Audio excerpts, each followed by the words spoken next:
Fight On family, Preston's Paradise here, and we got USC Notre Dame, my favorite college football rivalry of all time. Something that truly cemented me and made me a big time USC football fan. Remember, like it was yesterday, Matt Reggie and the guys going out to South Bend, getting that big victory with the Bush push. They tried to grow the grass out, tried to slow us down, but hey, couldn't do it. Couldn't do it that day out in South Bend. A rivalry that goes all the way back to the 1920s. Just crazy references to how important this game is. Some unbelievable recruiting battles, right? One of my favorite Trojans of all time, Brian Cushing, talked about growing up how he wanted, his dad wanted him to go out to the Catholic school out in Indiana, and play for Notre Dame. He was watching USC football on TV. Looked at the team, looked at how much fun they were having under Pete Carroll at the time, and, eventually chose to come out to SC, and, the rest was history. You also talk about Sean Cody back in the day, who, was leaning towards Notre Dame, ended up becoming a Trojan. We could talk about the Jordan Addison situation.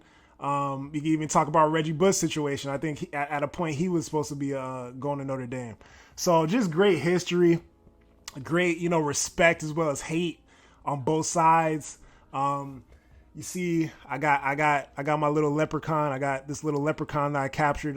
His name's Brady. He's got a bunch of pins in him right now, but plan to put him out of his misery on Saturday night. So let's get into the preview, right? USC Notre Dame.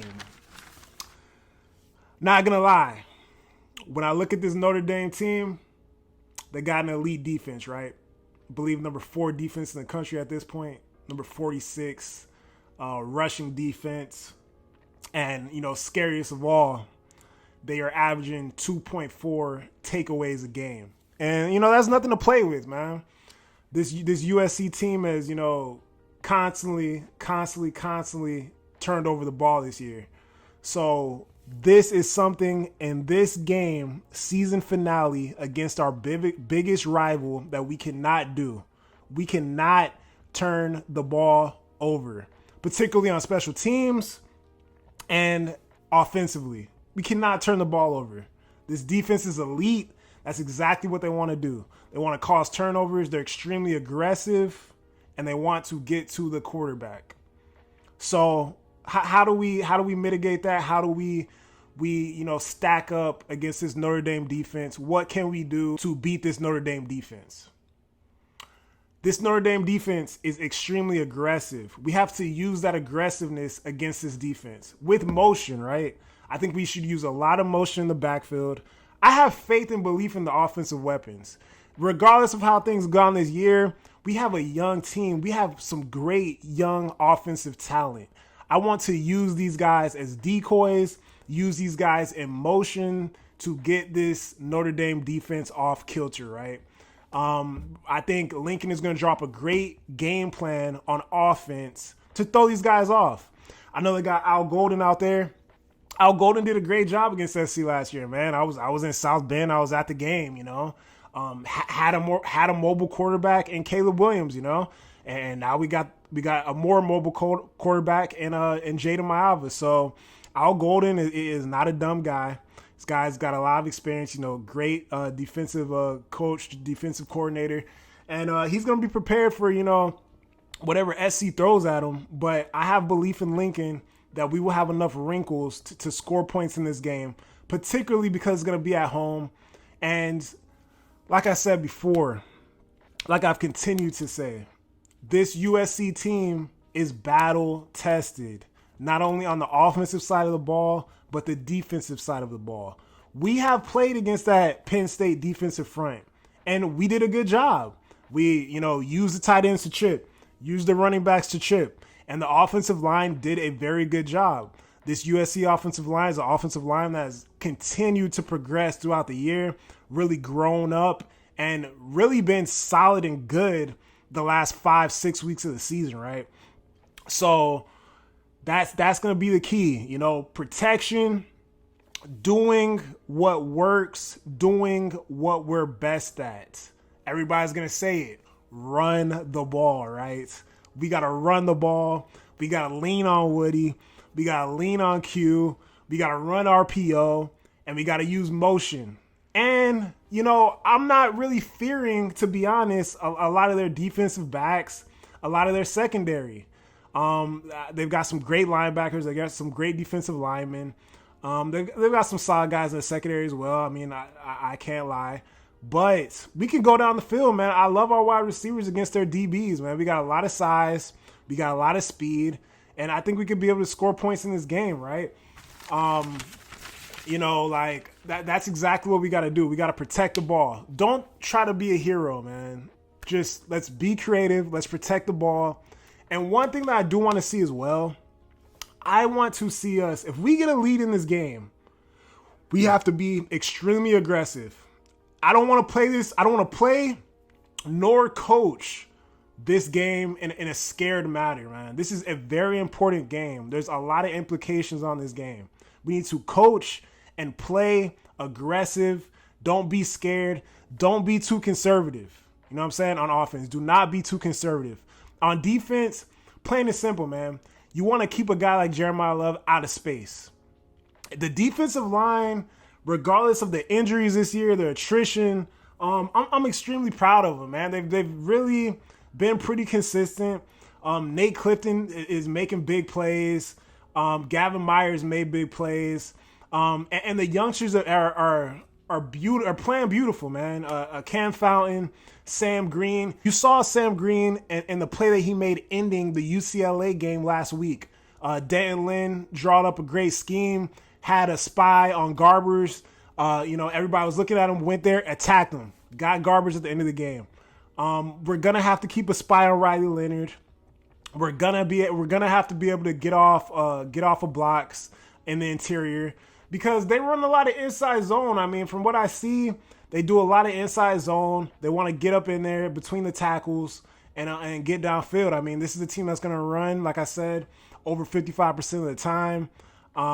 Imperative to protect the edges, man.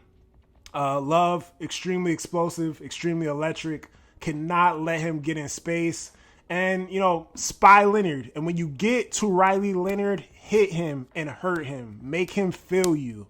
Like I said before, Notre Dame offensive line, a very young offensive line. Nate Clifton and Gavin Meyer are not young. These are experienced dudes that have been all over college football, know how to play the game the right way, are extremely tough, extremely motivated to get to the next level.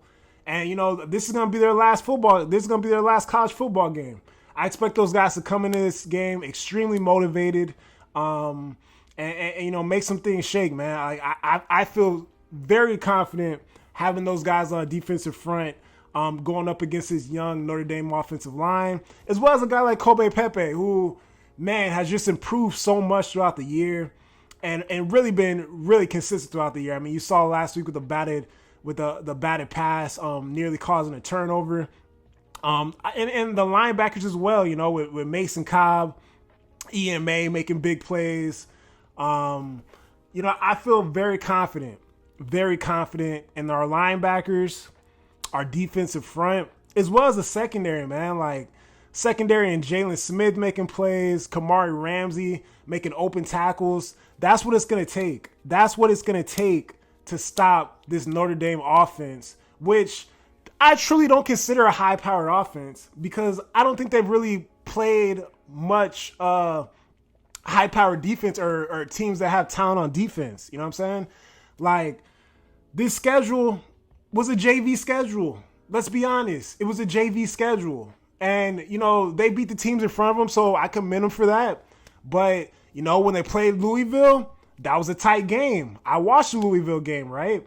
When they played Texas A&M, obviously first game of the season, I get it, but that was a competitive game. When they play teams with competition, it's been competitive. But they have not been in the late game situations that these USC Trojans have been in constantly, time and time after again, right? So we have been there, man. We're used to the pressure.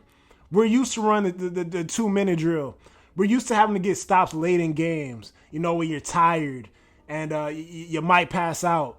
but you don't want to let your brother down, and you got to finish the game, and it means something to you, and it means something to the program. So I think on Saturday, we shocked the world. Many people in this USC community are going to be shocked, though, because we know the talent that we have on this team.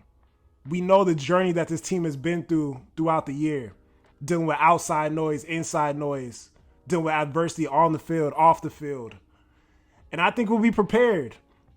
I want these underclassmen, the sophomores, to get a victory against this Notre Dame program before going into their junior year. I think that's very, very, very important for camaraderie, as well as for the program, as well as just for, optics from the outside.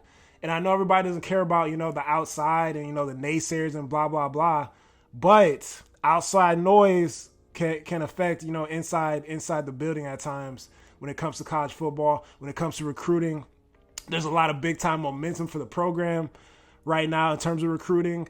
We got some big time visitors going to be at the USC Notre Dame game. So, hey man, I'm just extremely excited. I believe in this coaching staff. I believe in Danton Lynn.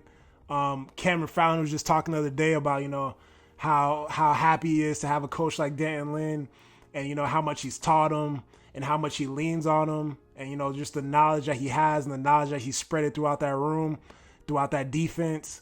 Obviously, we know the success of Lincoln Riley and, how he's had to adjust this year being in the new conference. I think Lincoln Riley is truly finally understanding what he needs to do to win in this conference. And then we got Jada Mayava, right? Jada Mayava, hey man, just come in, figuring things out, but undefeated as a starter at USC. And, you take out, the blue blood in Nebraska, you take out the little bro in UCLA, and now it's time for the real rivalry, the most hated rivalry, the most legendary rivalry in all college football, the Jewel Chalet. We got to get it. We got to destroy their season. We got to end the coddling of the most coddled college football program in the country. And I got to put Brady out of his misery Saturday night. So fight on, everybody. We going to get a victory on Saturday. Happy Thanksgiving. I hope you guys are all enjoying Bountiful Feast. I'm super thankful for, people like the Trojan Blade, people like my guy Tim Prangley, people like my guy Carter Sports, USCJ, the Light the Torch boys, all the new subscribers that have come on the channel that aren't just USC fans, but fans of other football programs, but especially my USC Trojan fans that have followed the channel and support the channel, man. I thank you guys so much. Super thankful for you guys. Hope you guys are having a good Thanksgiving. And fight on, baby. Beat Notre Dame.